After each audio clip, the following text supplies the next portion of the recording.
دم باش تماشاوانین هجا جی برنامه مجارک و میوانک دیسا امبورنن و جارجی وکی وزان ده هشتی اداره ده ربر گل کورد ربر عبدالله جلان نامه جی هشتی اداره نشان بو و گلک پیامین گرینگ داری نامه ده بون یک جی هم سر رول رستاجنه یا نامه جواکه ده سروک عبدالله جلان بتایبەتی وەکی سازمانکارێ چاندێ سازمانکارێ زمان سازمانکارێ civakê herwiha dîsa sazmankarê gelek aliyan ên civakê pênased dike û bi taybetî jî li ser evînê jî sekine yanî serok Rêber Abdullah Calan dibêje ku kesên evîndar çawa tundiyê li hevjînê xwe dikin çawa hevjînê xwe qetil dikin ango ev nakokiyekî çawa ye ser wê jî sekine bi taybetî em ê vêyekê bi hevala xwe ango hevseroka yekî berdevka yekîtiya jinên Kurd yên Almanyayê Brez Kezban Doğan merheba dem baş. Dem baş, silav rêz were. Silav rêz. Serî dixwazin nekî peyamê binirxînin. Niha bi giştî dema ku min peyamê binirin em karin peyamê li gorî peyamên dinê çawa şîrove bikin? Ya jî mirov çawa bixwîne, çawa pênase bikin? Yani yekemîn mirov bibêje piştî zaten banga Civaka Demokratîk û ya aştiyê me jina de bihareke nû dest pê kir. Piştî 4 sala nêzîkî 4 sala em bêjin tecrita mutlaq ku qet xeber ji rêbertiya me tinebû hatina wê peyamê û silavê rêbertî ji me re hesteke cuda bû. Êdî piştî wê nake nev zêde ku şandeyê biryar şandê em bêjin got heştê adarê de jî êd qada de werê xwendin mesajek ji bo hevalê jin heye. Hingê em hemî kelecanê bûn gelê rêbertî çi bibêje gelo rêbertî çi mesaj me re rêkiriye û çawa di nava wa em bêjin tecrita mutlaq de em ji bîr nekirine. Ev bi rastî hesteke cuda bû ji bo me. Roja heştê adarê zaten em bêjin mesaj hate xwendin. Ez bixwe heta wê demê di stûdyoyê televizyona de bûm dema mesaj xwend. Mesajeke tenê ku rûpelek bû lêbelê di nava wê rûpelê de dîroka jin ji neolîtîk heta roka me îro û ji bo pêşerojê çareseriya wê danîn bi rastî jî em hemî matmayê hiştin yanî di Wîlqasî nivîseke em bêjin Newqasî dûv dirêj de lêbelê efqa dem û dewran kirinê de efqa mijar kirinê de rêbertî dîsta fîlozofiya xwe ya gerdûnî da nîşandan bi rastî. Yani bi hevokekê gelek tişatîne ziman. Na heval alî tiştekî dijî heye tu zanî dema nû rêbertî hate em ji aliyê fîzîkî ve hate dîlgirtin ve piştî wê nake hevdîtinê wî û parêzeran de her tim eger tê bîra gelê me navê pirtûka digot. Em bêjin an jî parêzera diwan notê xwe de dinivîsan ev pirtûk me birine ev pirtûk manîne rêbertî em bêjin xwendina me jî zêde kir wê demê de yanî gelo rêbertî çi her kesî çû ew pirtûk dîstan û dixwend û lêkolîn dikir.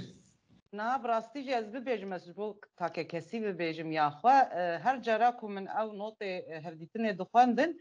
dîrek min berê xwe dida weşanxaneya Mezopotamya ew navê wa pirtûka min dixwestin û di wê sayê de bi rastî jî diwa em bêjin wa demê ku hevdîtin û not hebûn hem de aliyê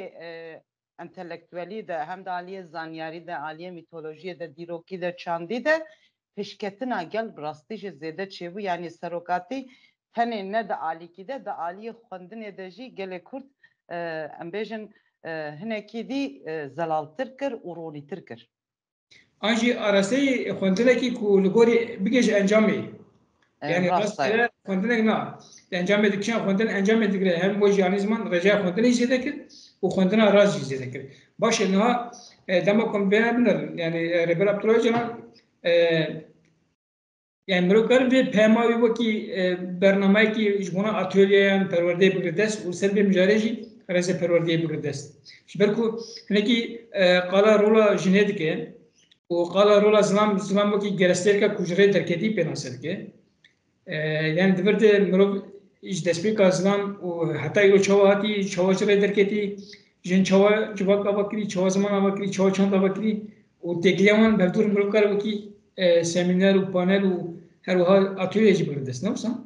Sadî sed zaten aslında dema yekemîn sala 1980 de rêbertî îdeolojiya jinê ya rizgariyê ده هشت آداری ده دیاری جنان کر zaten زیادتر جی مرو دکاره بیجه پیرا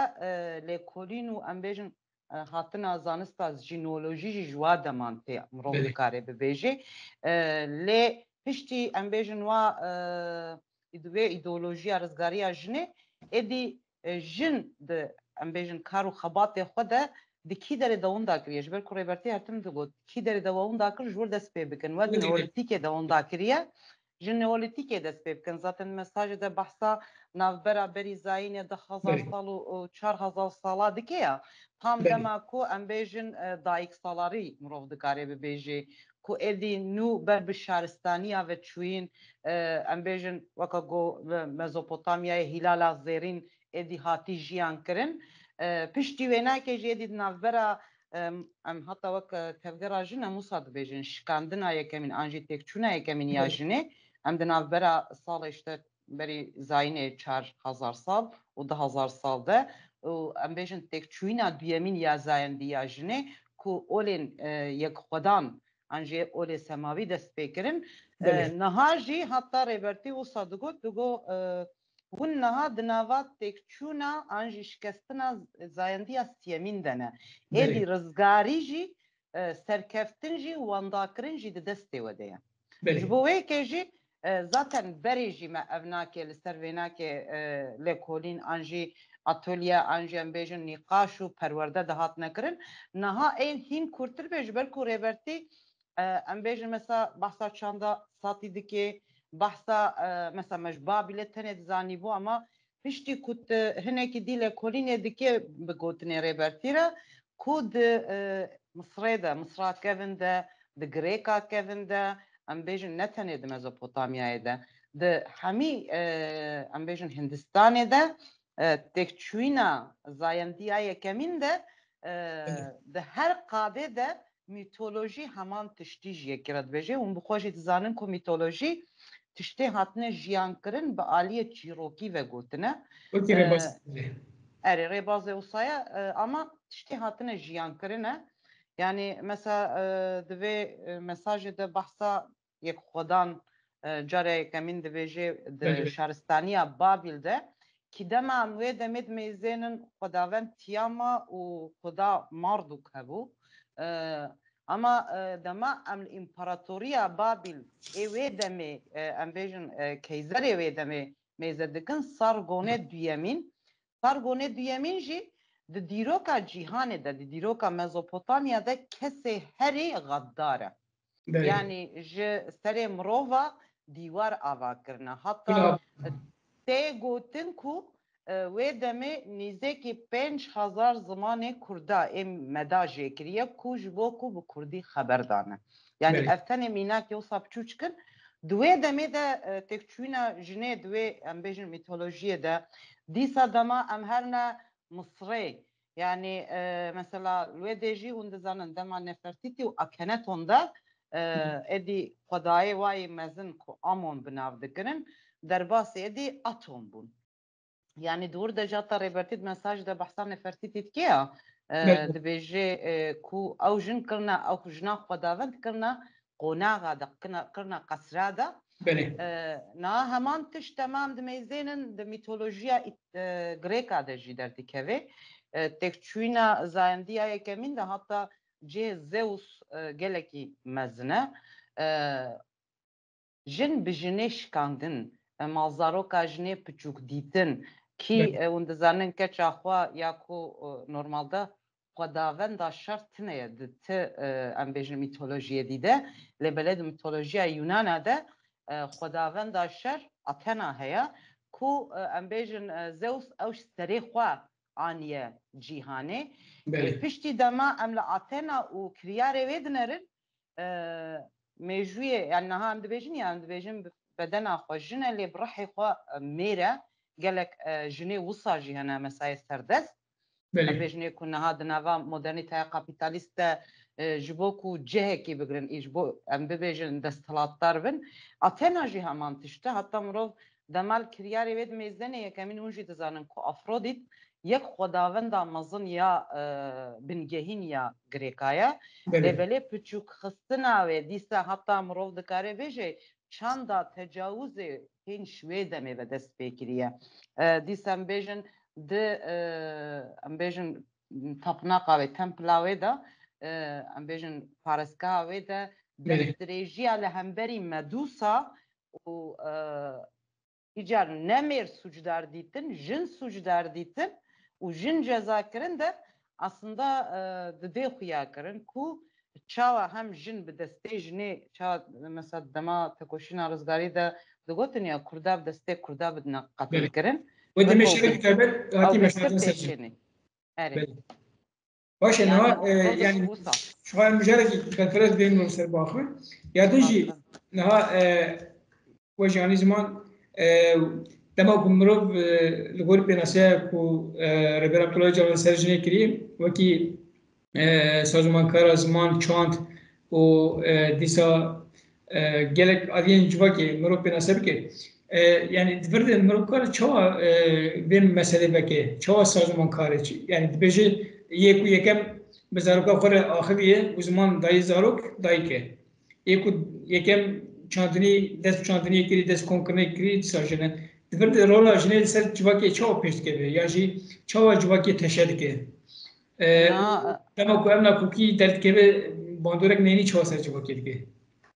Yani dema mesela bir hertim dibêjin ya dema neolitik de yani nu edi şaristaniya dest pekiriya mirov dest bi jiyana em bêjin ne koçberiye ya xwecihî dest pekiriya yani hewceyî niha jî mirov wisa jin serî de jî ya herî zêde jin wisa ye pêdiviya wê em bêjin pêwîstiya wê bi çi hebe wê diafirînî yani wan dizanin ku wê demê de zarok anîna dinyayê di aliyê civakê ve tenê jin de hate dîtin yani ku rola mêrtê de heye an tineye tam ne diyar bu tu kesî jî hên ne divê zaniyariyê de bû di wê demê de hem nêçîrvanî hûn jî dizanin ku hebû ku mêr zêdetir diçûne nêçîrê ki nêçîrê wê dema jî ne weka vê demê ku tu tivengekê herê yekî em bêjin kîroşkekê an jî tiştekê bikuje şert û merc gerekî zor û zehmet bûn car carna li gor hanî dîroknasa an jî arkeologa dibêjin mehanet hatine ciyê ku lê diman xwedîkirina wê qewmî xwedîkirina wê civakê xwedîkirin û dîsa parastina wênakê mecbûr jinê di nava civakê de dikirin niha heval alî em werine Kurdistanê piştî wê bi 12,000 sala bêje li gundê Kurdistanê jî tu jî dizanî ku hingî qaçaxçîtî hebû em bêjin serhildan hebûn mêr her tim mehkûm bûn ê ku di nava gundê diman dîsa jin bûn ew jinê em dibêjin ya pîrikê me hem di aliyê hişmendiyê de hişmendiyê de xwe parastinê de di aliyê ku dijmin pir bûn yani zarokatiya Musa Derbasbûye yani digotin leşkerê Tirka hingî digotin gur yani wisa digotin gur hat ji bo ku berxweşgura biparêze divê şivanekî wa hebe ew jî jina herî em bêjin ku navê wê derbas dibû gotinê wê derbas dibûn jinek em bêjin hişmendiyê de ji hemîka pêştir bû û serpêhatiyê wê zêde bûn ji bo wê yekê wênakê êla xwe jî qewmê xwe jî gundê xwe jî diparast yani ji dema neolîtîk heta roka me îro her tim di va aliyê de aslında hîn jî berdewam e yani niha belkî em di nava modernîzma em bêjin cîhanê de bin lêbelê niha jî heman tişt e ew hestê dibêjin ya heta piştî demekê piştî têkçûna zayendiya yekemîn û ya duyemîn jin êdî ji ber ku nikarî bû xeber bide û fikrê xwe bibêje bi hestê xwe jiyan dikir ew dibêjin ya hesta şeşemîn ku pêş bibînî em bêjin tiştekî ku serê bibe ji ber ku ev di zindiya hemîka de heye eger deverne te hatibine em bêjin na mesela çavê te kor bin an guhê te ker bin an em bêjin destê te tinebe lingê te tinebe hestê te te dê jiyan kirin yani alî derdike pêş sadî sed êdî ya jina de jî hem demanolitikte hatta rokame ilo hestevi u zaten de aliyen bejin zanisti de jî hatta eşkere kirin ku mejiyê jin jiye mêra baştir dixebite. بله û zû bir nakî. دبرده ربرا پروژه قرا اجدکتنا ری وکی گستر کی پناسب کی چوا اجره درکت چما اجره درکت yani و اولی قرا نچربانی کن باندورا به کی سر هه انگو باندورا اقتداری سر هه سر دستی سر اخیر سر جوا کی سر نچیران دبر کو اجره درست او jî têde heye ama zêdetir jî yani dema mirov mitolojî mêz mesela hatta careke min wisa şîrovekir mesela nêçîrvan çawa wê dema em bêjin hovîtî bû yani jiyaneke hovî bû wê demê yani li gor jiyana me niha wê demê ew ajalê ku ji wan tirsiyan kerî dikirin çawa kerî dikirin bi zext û zordariyê kerî dikirin ne wisa wan mêra Anji hej küçük bun dayki wan û digirtin li malê xwe dikir. Ji sadê sed ama çîk şeye dibêjim ya ew di tiştekî dibîne mesela em bêjin şêrek normalde dikare mirovekî parça parça bike. Lê belê ti zext û zordariyê birçî bihêlê em bêjin derdorayê asê bike dawiya dawî tu wî kerî dikî. Ev kerîbûn jî hanî ne ku bi xwestekê ye lê belê ji bo ku ê zanibe çi were serê wî mecbûr biya xwediyê xwe dike. Niha dema mêr li gor nêrîna min dema mêr dît ku karê ajala kerî bike bi tundiyê bi kuştinê bi lêdanê bi birçîbûnê û bi tenêhiştinê heman tiş li serê jinê jî anî lê ev nake ne take kesî kir hêdî hêdî em bêjin piştî ku dibêjin ya ol derketin piştî ku va ola êdî rahîbê wa derketin em bêjin keşayê wana ê birêveberê wana êdî hêdî hêdî zaten qiyasa xwe û xwedayan bi hev re dest pê kirin yani dema tu sad mêzênê yani jinekê xwe û xwedar min nedîtiye ku dîrokê de nivîsandiye qiyas kiriye lê belê firavûn jî qiral jî em bêjin Mêr xwekî xwedar dibînin. her tim xwe anî wê astê ama ev nake jî dibêjim ya piçekî jî sîstematîk kirin zaten dema mirov di mêzênê bi rastî jî mirov car carna matmayî dibe gotina wayeke di wê demê de mesela mirov çawa em jin dibêjin 5000 sala dibin vê zext û zordariyê de koletiyê de êdî tişne ku ne eydê me ne jî em wekeyê xwe hîs dikin heman tişi bo mêra jî derbas dibe ji ber ku ya wa jî mesela xwe jî dizanî li Kurdistanê kesekî ku rêbertî dibêje ya divê yekî kurûn karibe bi jinekê re xeber bide ne sosyalîst e êdî kesekî ku sosyalîzm ji ber ku mirovahî ye em bêjin mêrekî ku di aliyê em bêjin xeberdana jinê de pêra rabûn û rûniştinê de bi ehlaq nêzî dibû her kesî navekî dîlê dikir piçûk dixistin yani ji bo kesê dî dibû mînak yani em wilo bikin ê vê henekê xwe bi me jî bikin aslında gelek tiştê wisa piçûkin detayê piçûç kin ama di jiyanê de dema êdî tu wêdikê nava pergalekê de tu dibînê ku ji hucreya herî piçûçik heya em bêjin çiyayê Araratê hemî tişt bi zirav hûlandine êdî zirav belav dibî û pişte demekê wekî xwezayî dê dîtin. Baş e niha rêbera proje qala taybetî ser yani têkiliya jin mêr de qala evîna mêr an hemberî jinê dike dibe ev çawa evîne ku mêrek kare hevjina xwe bikuje bi taybetî li Kurdistanê jî li Tirkiyeyê jî û li gelek cîhanê jî binî hejmara kuştina jinan gelek zêde dibin yê ku kuje ya heskiriyê wê ya birayê wê ya bavê ya xwişka ya hevjinê wê û ser navê evînê dikuje çawa însanek evîndar çawa evîna xwe wisa dikuje ev çawa evîne hûn vê çawa pênased kirin lazim mirov çawa ser bisekinin yani dema mirov dîrokê di mêzênê an jî destan û efsaneyê dîrokê de işte Romeo û Juliet em bêjin Leyla û Mecnûn Kerem û Aslê Mem û Zîn Siyabend û Xecê بالحصة جيام مينا كامنا هري مازن درويش وعدولي بله دور ده جبو أفيني جاني خود دي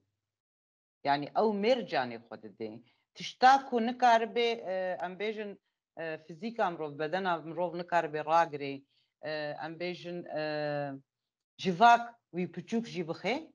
جبو أفينا خوا و بدلي جران حميكا ددي و بدلي جران حميكا براستي ددي حتى بيجميا بجبو من ميناكا درويش وعدولي جودايا جبر دور ده براستي ولات باريس يعني لغور من هر بينش خالي ايديولوژيا جن يا رزدارية تده هيا بله يعني ولات باريزي تده هيا بله هكيكو استاتيك تده هيا بله هكو شين تده هيا ديسا إرادة تده هيا جبركو عدولي بإرادة أخوا hani gengaşi em bêjin aloziya di navbera baweriya de ji xolê rakin emirov dikare bibêje aslında ev banga rêbertiya civaka demokratîk û aşitiyê di çîroka derwêş û edûlê de mirov kare rast bibîne zelal bibîne ji ber ku dema alîke wenda bike aliyê dî ji wê wenda bike da aliyê baweriyê de wenda bike aliyê baweriyê de êdî jî wenda bike da aliyê zayendî de edûlê wenda bike da aliyê zayendî de derwêşî wenda bike dîsa heman demê de em bêjin da aliyê erdnîgariyê de eğer wenda bike êdî jî wenda bike yani hemî eşîre aslında yani tizane ku derwêş ji eşîreke diye û edûle ji eşîreke diye ew ji olekê ye ew ji olekê ye û olê dijberî hevdû kirine ku vê rejîmê vê sîstemê ama di wê evînê de hevdû mezin kirin hevdû ji bo rizgariya hevdû her yekî xwe bedel dike بله yani یکیش bi rastî jî her tiştê de heye min gotiya بله banga rêbera poya civaka demokratîk û aşîtiyê eger merivê me ku bêjin em fam nakin bila çîroka derwêş û edûlê bixwînin rasterast di roja me de fêm bikin ku heman tişt e وقتی و جانی زمان اب پنج خالین رگز انگو رگزین گردازیا جنه دبی بنا یک بیک چوب بب گیره بده و چاو واتر بده yani براسی تانی وقتی گوتنک دورش عردی و عدول نه yani آلیه ولاد پارزی آلیه اولی آلیه عشیران آلیه کیتیه بنا تباد به مرو واتر بکن گوره نزیک ji sedî sed êdîvêje dema em werne çavêjim ser navê hezkirinê mesela ev nakê jî piçekî dî rêbertî digot sala bîst û yekemîn vê sala tekoşûn û azadiya jinê kî ji destpêka em bêjin sala bîst û yekemîn li her deverî em bêjin serhildanê jina li hemberî pergala ji Latîn Amerîkayê bigire heta Efrîqaya Başûr yani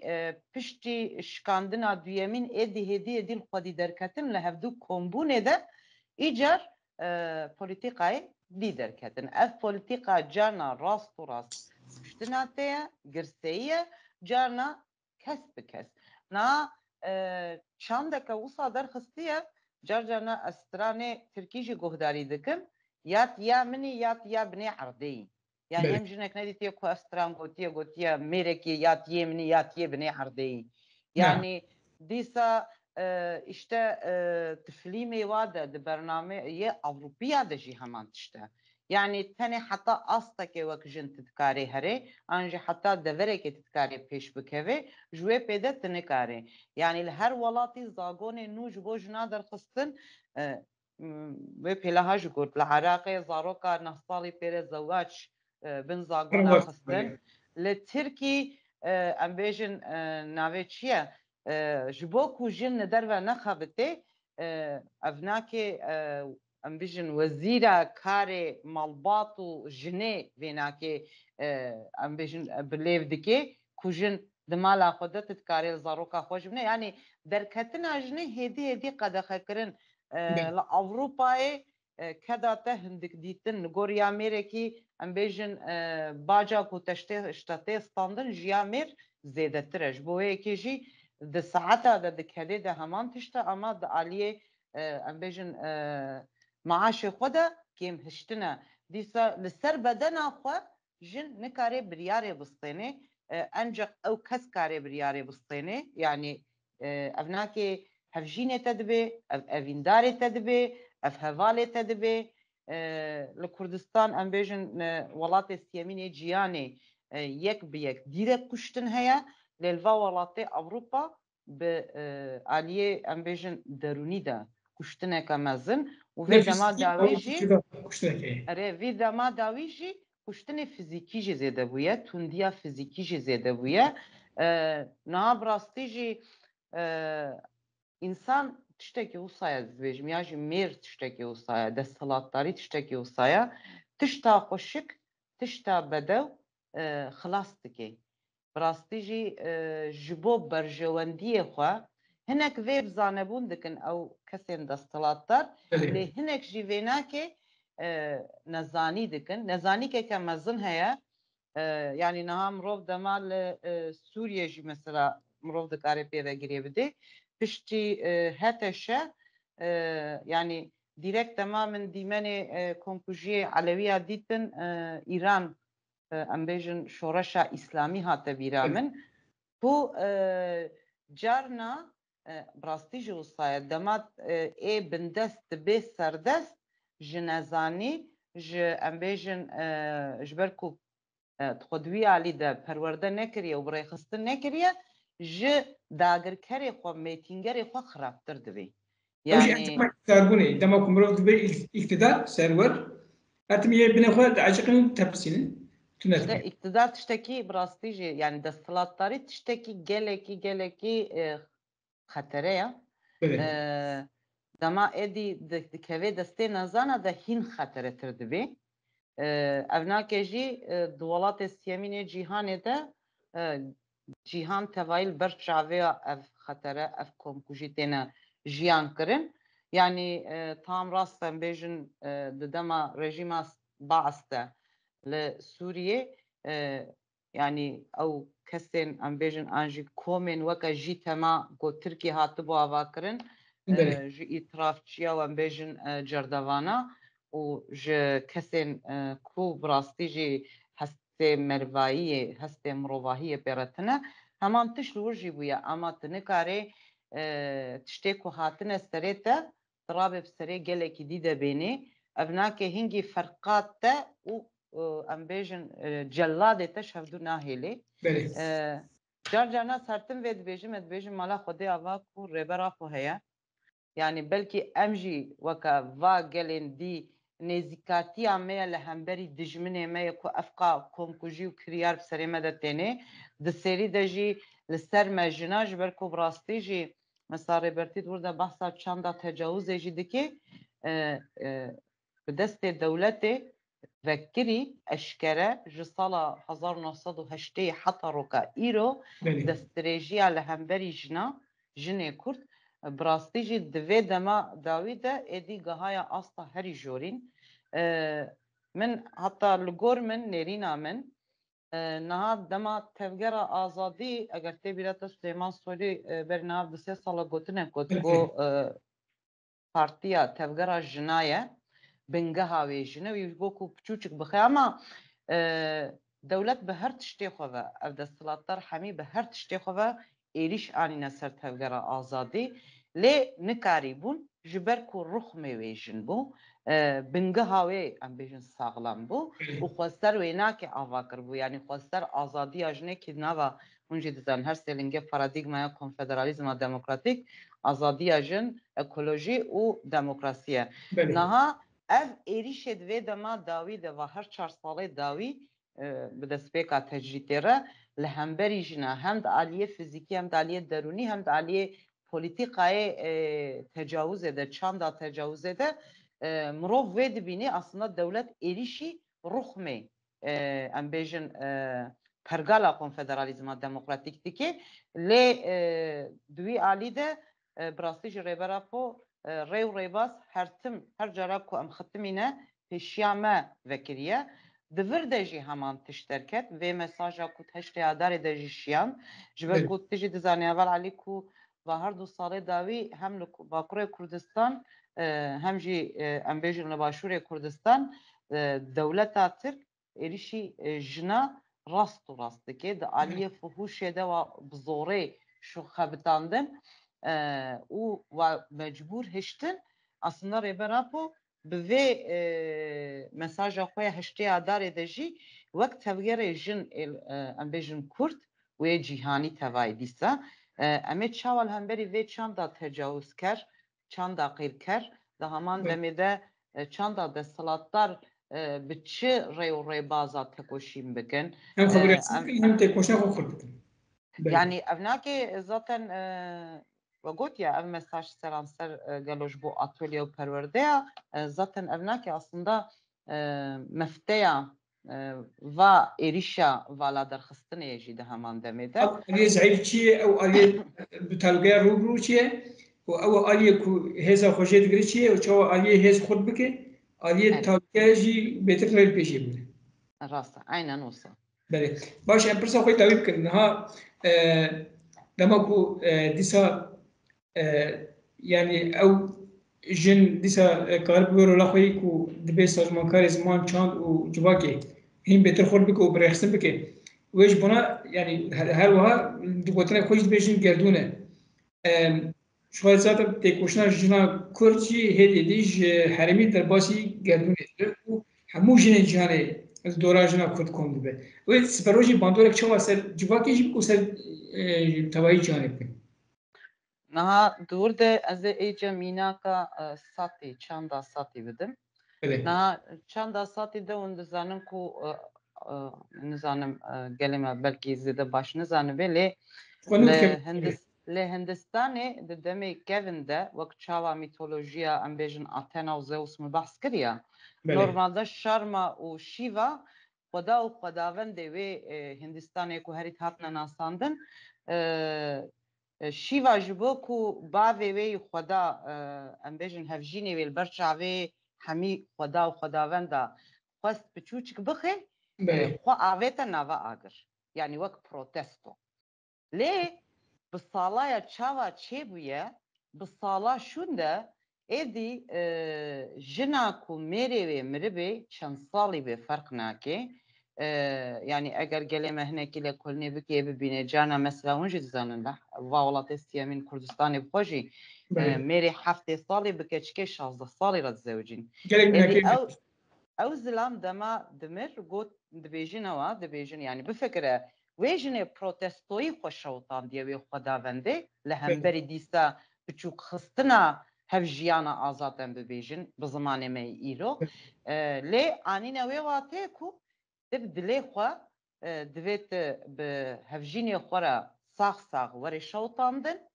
eger te qebûl neke vê neke ew jî tiştekî diye li vê dinyayê cehennemekeke cidî li benda wê jinê ye yek zaten li ber çavê xwedê û civakê biçûk tê xistin di do ji bilî cilê spî kîtib xwe jî dizane çanda Hindiya de reng û rengbûn yani diva çandê de zêde tune ye ama her reng di jiyana we de heye ew jin dizane spîlce me kefene ne wisa tê jiyan kirin hatta em ji bo wê dibêjin ya bi kefenê spî jin zindî tê kuştin xwe re jî bi kefenê spî dikine bin erdê de wa cilê spî bê reng reng tevlîbûna şahiya kî Hindistan cihekî herî şahî û cejna ye ev nake sax sax kuştin aslında sax sax işkence kirine û dibêjin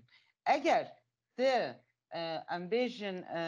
vê şewtandinê qebûl nekê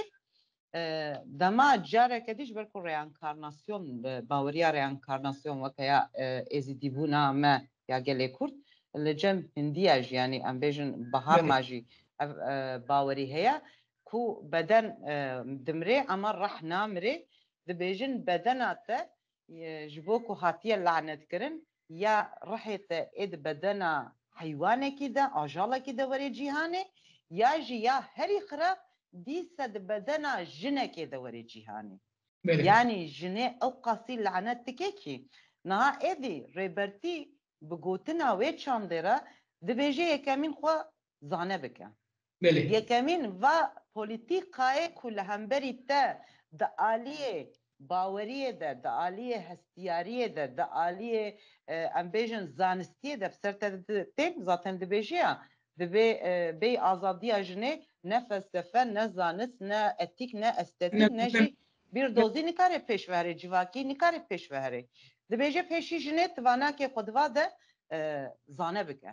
û xwe rêxistin bike ji ber ku çawa ev pergala mêr dewlet xwe bi hezar sala ye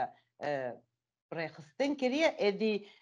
wisa zirav hûnan diye eger tu jî xwe rêxistin neke tê wisa yek bi yek têk biçî yani ji bo wê yekê jî ya herî mühîm di serî de zaten em wek tevgera jinê Kurd ev di salaya pêngava me ye bijin jiyan azadî re ber bi şoreşa jin ve ki şoreşa jin de ve hemî tişta bi şoreşên cuda cuda di nava xwe de dihewînê yani di aliyê şoreşa mêjû ya herî mühîm pêşî ew şoreşa mêjû eger em wek jin di kesayeta xwe de di malbata xwe de di derdora xwe de nekin em nikarin qala ne azadiyê bikin ne demokrasiyê bikin ne jî çûna vê pergalê dikin ama eger em di aliyê zanistî de di aliyê em bêjin hemû va polîtîkaya da xwe perwerde bikin di heman demê de îradeya xwe bi dest xistin ji ber ku gelek kes dikarin ser navê te xeber bidin ama eger tu ji wa kesa re bêjê bisekne ev îradeya min e til xwe xwedî derbikevê serî de û li xwîşkê xwe ye derdorê xwedî derbikevê tê karibê belkî di roja pêşî de yani demeke dirêj ji ber ku ev yani me behsa 5000 sala 6000 sala kir ew 5000 sal 6000 sal di 100 salî de naçe yani hêdî hûnan dinek yani hêdî hûnan dinek lazim e û nifşê ku hatin re dîsa ev nake derbas kirin e yani ez zaten bi hêvî me ku bi rastî jî pêşengiya vê jina ku di rojhilata navîn de Hilala Zêrîn ew şoreş ki rêbertî jî di mesaja xwe dewlet bêje divê ew şoreşa ku yekemîn divê erdnîgariyê de hata avakirin ez bawerim ê dîsa li wir şîn bibe ez bawerim ez bi hêvî me jî û zaten ked û xebata jina Kurd berdelê giran ku dayîn û bi felsefeya jin jiyan azadî ku cîhanê belav bûye di dê xuya kirin ku yê pêşengiya vê bikî ez bawer dikim ev peyama ango banga rêber Abdullah Calan ve gelek zimanan li welatên cîhanê jî pê belav kirin ji ber ku sê zimanan hatû belav kirin lê bawer dikim hîn zêdetir pê belav kirin û hemû jinên welatên dinê jî ên civakên dinê baweriyên dinê jî wê ser vekê bikin mijara perwerdê yani me zaten roja pêşî min got ya heştê adarê ji me re hat wek zaten ez bi xwe jî endama tevgera jina Kurd ya Ewropayê tê ji yekeme sîwanê me welata hemîka nêzîkî mirov dikare bêje 6-7 sîwanê me welata Ingilistanê li Skandinavya li Fransa li İsviçre li Hollanda li Belçîqa li Almanya dîsan bêjin li Kanadayê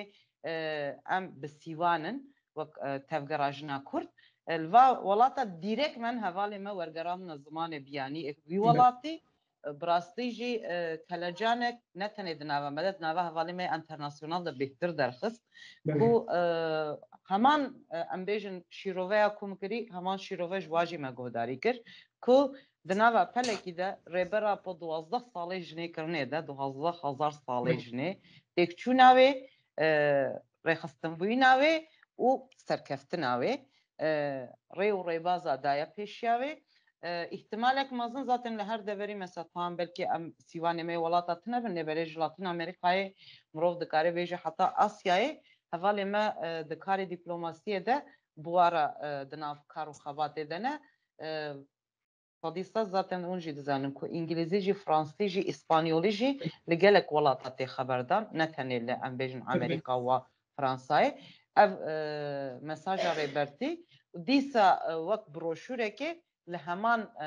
ne tenê ji rêxistinê jinara di heman demê de mirov dikare bêje ji kesê ku demokrasî xwaz azadî xwaz aştî xwaz re wê were rêkirin û ji bo ku ew jî dibêjin ya xweya xwe bixine nava vê şorbeyê de ji bo ev cîhaneke ku em karibin tê de jiyan bikin بله باورت کنم به دستپیکا رونهیک دیمین انگو رنسانس نو جبنا همو تغییر جن جهانی سر دیگه کرد و جهانی جسادی صد رونسانسا لبلی لهمبری و mesajı em dizanin destlatlar jî naseginin yani hem mesela brastî jî yani va demê dawî de jin modernîteya kapitalîst gelekî çawa min behsa Athena kir Athenayê serdemê niha li pêşiya şoreşê jina ji pêşiya kar û xebatê jina û rêxistinbûna jina bi rastî jî mirov dikare bêje barîqatin bendavin ji ber ku dawiya dawî jin bi rastî jî ji hesta hatiye avakirin ev nake jî wê ez dizanim ku bi polîtîkayên cuda wê bi ser me de werin ev de aliyê fîzîkî de dibe derûnî de dibe ama polîtîkayê cuda werin divê em ji bo vê jî halê xwe jin amade bikin û agahdar bikin. Xwedê sed. Em gelek spas kirin. Spas dikim. Bimîn xweşiyê de şev baş. Temaşevanên hêja em geştin dawiya bername mijarek û mêvanek em li gel hevala xwe Kezban Doğan ango berdevka Yekîtiya Jinê Kurd yên Almanyayê em ser peyama rêber Abdullah Öcalan axivîn gelek spas mala